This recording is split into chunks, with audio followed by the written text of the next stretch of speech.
Hello my dear students, Vertex classes में आप सबों का बहुत बहुत स्वागत है। आप देखना शुरू कर चुके हैं क्लास 10th के मैथमेटिक्स का इम्पॉर्टेंट चैप्टर ट्रिगोनोमेट्री का लेक्चर नंबर 4। पिछले लेक्चर्स में हम लोगों ने ट्रिगोनोमेट्रिक रेशियो और उससे जुड़ी बेसिक फंडामेंटल जानकारियां हासिल की थी, जिसके बाद हम लोग ट्रिगोनोमेट्रिक के बेसिक प्रश्नों को हल करने के लिए पूरी तरह तैयार हैं। परंतु हम लोग प्रश्न हल करने से पहले त्रिकोणमिति के कुछ स्पेशल टर्म और कुछ कंफ्यूजिंग टर्म को इस वीडियो में डिस्कस करेंगे। ये टर्म हमें प्रश्न हल करते समय हमारी अप्रोच को सही डायरेक्शन में ले जाने में मदद करेगी, जिससे हम बिना उलझे किसी भी प्रश्न को हल कर पाएंगे। तो चलिए बिना किसी देरी के शुरू करते हैं।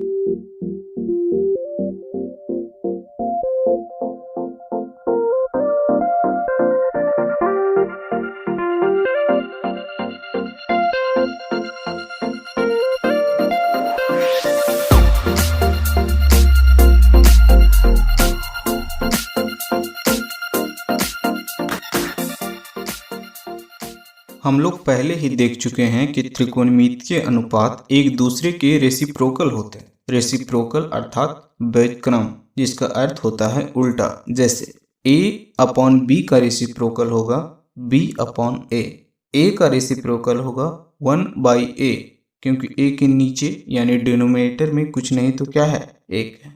इसी प्रकार साइन का फॉर्मूला होता है लंब बटे कर्ण, और लंब बटे कर्ण का रेसिप्रोकल क्या होगा, कर्ण बटे लंब, जहां कर्ण बटे लंब का फॉर्मूला होता है कॉसेक।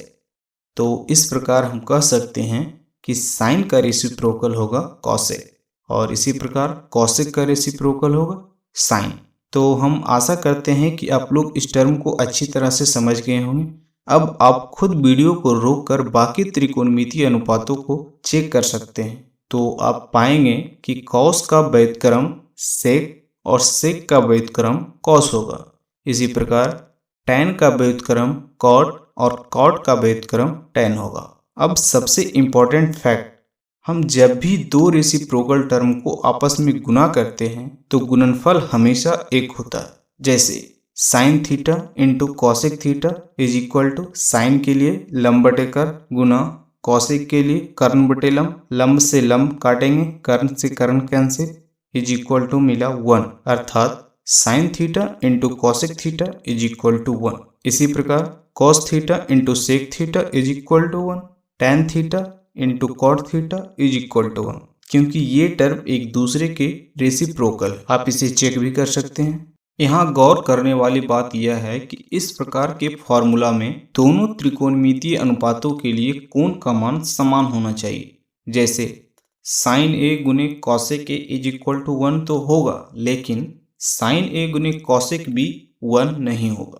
तो हम आशा करते हैं कि आप लोग इसे अच्छे से समझ गए होंगे। हम लोगों को जो 3 फार्मूला मिला है, इसे हम कुछ अलग फार्मूला में बदलने का प्रयास करते हैं। तो हमारा पहला फार्मूला है sine theta into cosec theta is equal to 1। यदि हम कॉसेक थीटा को बराबर की दूसरी साइड भेज दें तो हमें मिलेगा sine theta is equal to 1 cosec theta. इसी प्रकार साइन थीटा को बराबर की दूसरी साइड भेजने पर हमें मिलेगा cosec theta is equal to 1 sine theta. अर्थात प्रश्न हल करते समय आवश्यकता अनुसार हम साइन थीटा के स्थान पे 1 कॉसेक थीटा और 1 कॉसेक थीटा के स्थान पे साइन थीटा का प्रयोग कर सकते हैं। तो चलिए आगे बढ़ते हैं, और ठीक इसी प्रकार cos theta into sec theta is equal to 1 से भी 2 और फार्मूला बनाते हैं। यदि सेक थीटा को बराबर की दूसरी साइड भेजते हैं तो हमें मिलेगा cos theta is equal to 1 sec theta, और कॉस थीटा को बराबर की दूसरी साइड भेजते हैं तो हमें मिलेगा sec theta is equal to 1 cos theta. इसी प्रकार टैन थीटा गुने cot theta is equal to 1 को लिख सकते हैं tan theta is equal to 1 cot theta, और cot theta is equal to 1 tan theta. तो इस प्रकार हम लोगों ने त्रिकोणमितीय अनुपातों के बीच के कुछ संबंध को जाना।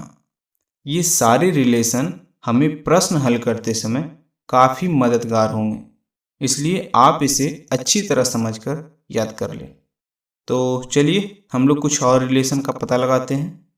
जैसा कि हम लोग जानते हैं tan theta is equal to होता है लंब बटा आधार।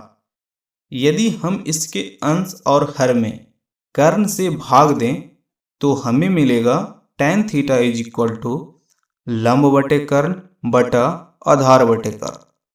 और ऐसा करने से इसके मान पर कोई फर्क नहीं पड़ेगा, क्योंकि हम लोग जानते हैं कि किसी भी भिन्न के अंश और हर में किसी समान संख्या से गुणा या भाग करने पर उस भिन्न के मान में कोई परिवर्तन नहीं होता। अब चूंकि लंब बटे कर्ण साइन के बराबर होता है और आधार बटे कर्ण कॉस का फॉर्मूला होता है, तो हम कह सकते हैं कि tan theta is equal to होगा sine theta upon cos theta. और इसी प्रकार आप cot theta is equal to निकाल सकते हैं cos theta upon sine theta. तो ये ट्रिग्नोमेट्रिक रेशियो के कुछ इंपॉर्टेंट टर्म हैं, आप इसे अच्छी तरह याद कर लें, क्योंकि इस प्रकार के फॉर्मूला एग्जाम में वस्तुनिष्ठ प्रश्न के रूप में काफ़ी पूछे जाते हैं। तो चलिए आगे बढ़ते हैं और ट्रिग्नोमेट्रिक रेशियो से संबंधित कुछ इंपॉर्टेंट फैक्ट समझने का प्रयास करते हैं।